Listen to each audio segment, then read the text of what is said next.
তারেক রহমানের সেই জল্পনা কল্পনা সত্য হচ্ছে।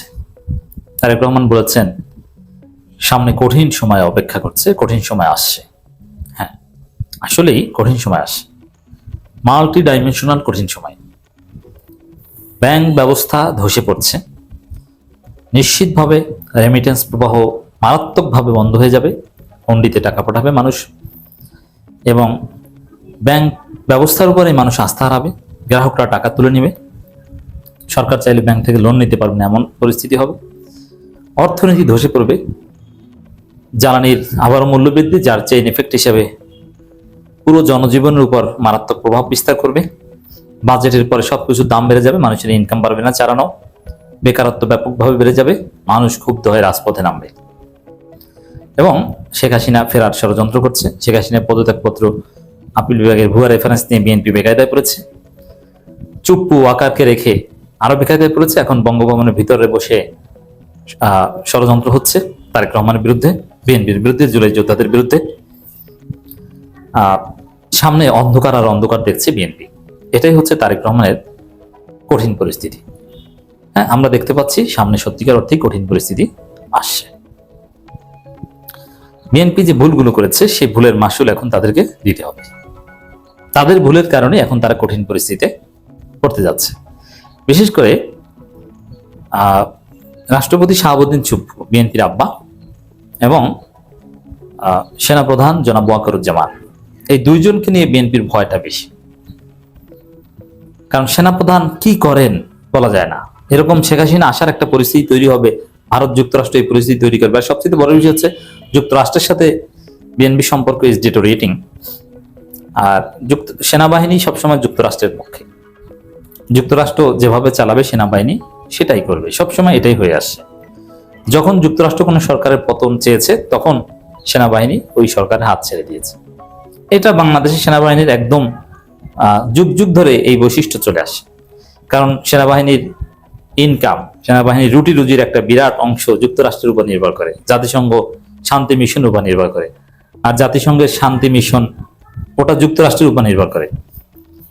কোন দেশ থেকে কতজন মিশনে নিবে ওটা যুক্তরাষ্ট্র, জাতিসংঘ ওটা যুক্তরাষ্ট্রের একটা হাতিয়ার। দেখেন না যে যুক্তরাষ্ট্র কার উপর হামলা করতে চাইলে ওটা জাতিসংঘ থামাতে পারে না বা থামায় না, জাস্ট মিটিং ডাকে।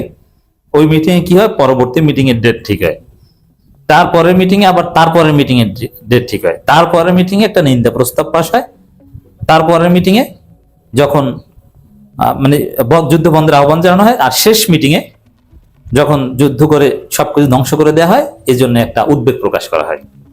আর মানে যুক্তরাষ্ট্রের পুতুল জাতিসংঘ। অতএব জাতিসংঘের শান্তিরক্ষী মিশন বা এগুলো পুরোটাই যুক্তরাষ্ট্রের হাতে, যার ফলে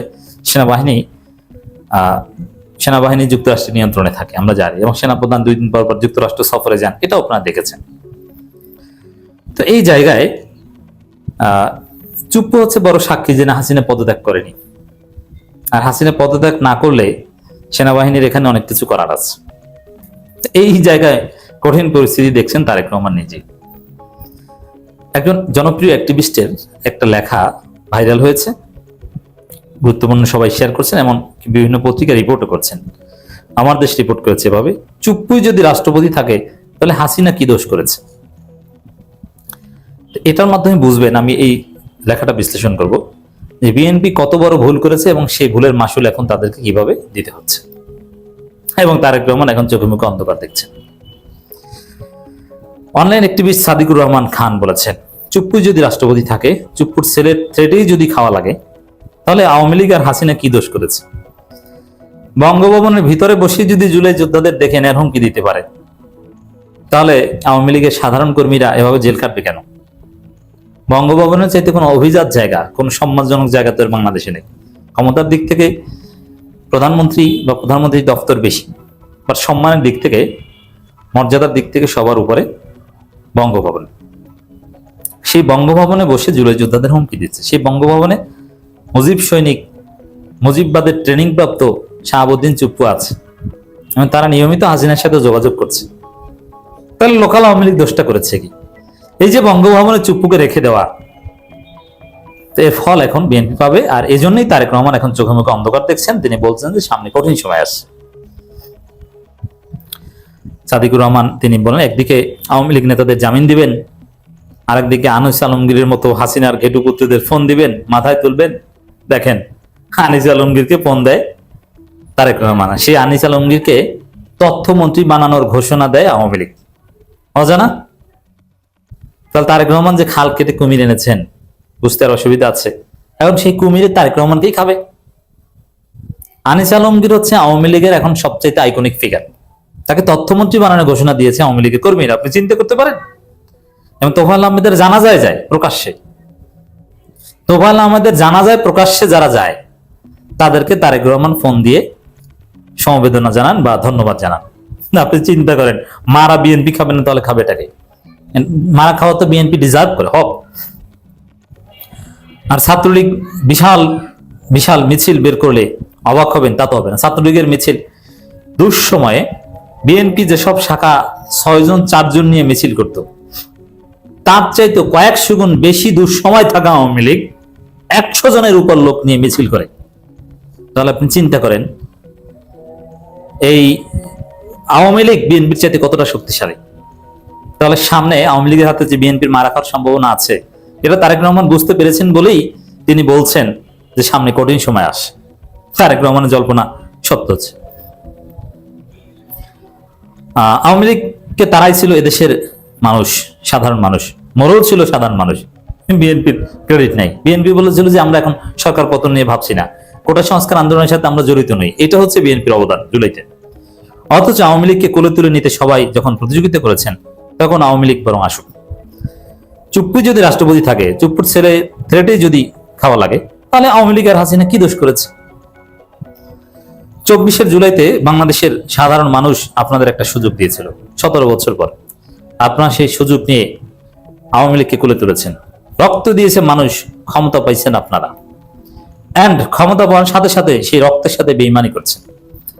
আর এই বেইমানির ফল দেখেন, বিএনপি 2টা ফল পাবে, এই রক্তের সাথে বেইমানির ফল পাবে। আওয়ামী লীগ ভারতের ডলা খেতে পারে, সম্ভাবনা আছে। আর ডলা যদি না খাওয়া লাগে, সেটা ওই জামাত শিবিরের পায়ে ধরে যদি বাঁচতে পারে এবং তরুণদের পায়ে ধরে যদি বাঁচতে পারে, কিন্তু ডলা তারপরও খাবে। এভাবে আওয়ামী লীগ বিএনপি এক পর্যায়ে বিএনপিরই পতন হবে। এক বেইমানির ফল তারা পাবে। আর একটা হচ্ছে বিশেষ করে এই চুপ্পুকে রেখে দেওয়া, এর কঠিন মাসুল তাদেরকে দিতে হবে। বিএনপি ভাবতে পারেনি যে পরিস্থিতি এভাবে বিএনপির প্রতিকূলে চলে যাবে। ভেবেছিল যে চুপ্পু তো আমাদের হাতের পুতুল, যেভাবে নাচাই সেভাবে নাচে।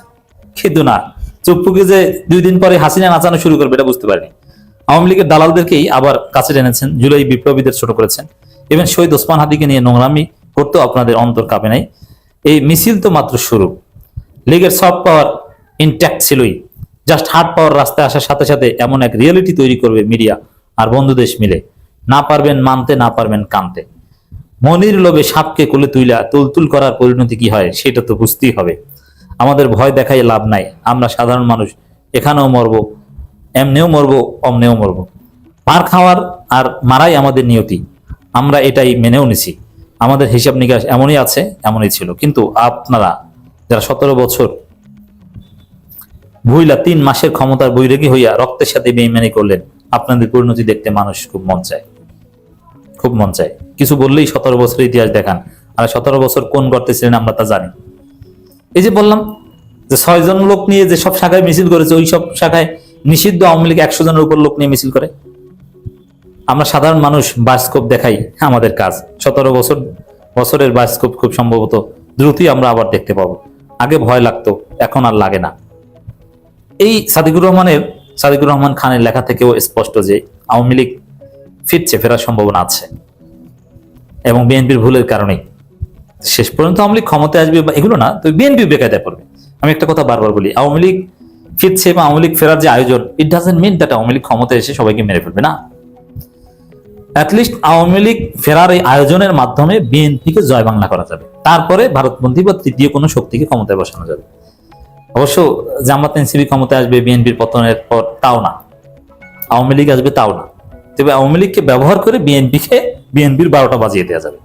মূল সমস্যাটা কিন্তু বিএনপির মাইন্ডেড, পরিস্থিতি সেদিকে যাচ্ছে। বরং আল্লাহকে সবসময় একটা কথাই বলি, এত মানুষের রক্তের সাথে বেঈমানি যারা করলো, তাদের পরিণতিও যেন দেখার মতো হয়।